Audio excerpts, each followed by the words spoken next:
We're at the Mizell Senior Center and I don't have your name, so you'll have to give us your name. Cynthia Rodriguez Matthews. And you're, what party you're with?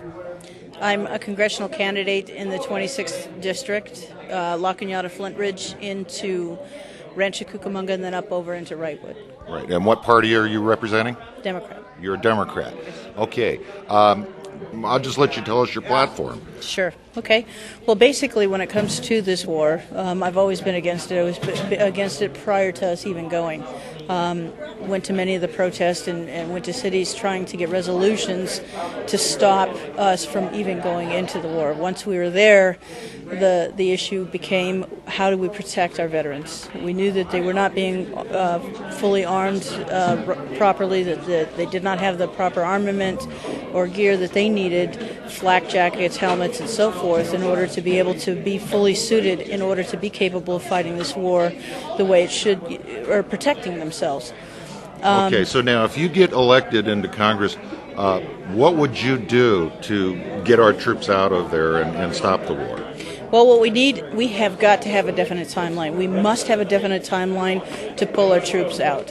What we need to do is be able to bring in other peacekeeping groups from the neighboring countries, and in order to relate to Iraqis, the Iraqi government, they have already formed their government, they've formed their constitution, and it's about time that we, as Americans, allow them their time in order to be able to develop themselves. We cannot do that if we are the occupiers or perceived as aggressors.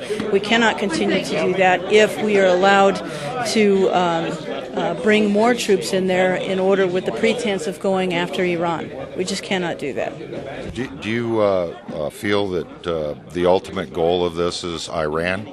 I do. And you can see the goal of this administration. They're going down the same route that they took us when they wanted to go after Iraq. You know, weapons of mass destruction, yellow cake, on and on and on and on. They're axes of evil and terrorism and housing all of this. So basically what we have to do is take a really strong look and say, look, Iran is a sovereign nation. If we are so concerned about our homeland security, if we are so concerned about the security and democracy of others, there are other diplomatic means in order to being able to obtain peace, understanding, and a coalition there in the Middle East without having to bomb everybody. Terrific. Well, thank you for joining us on our show today, and good luck in your race.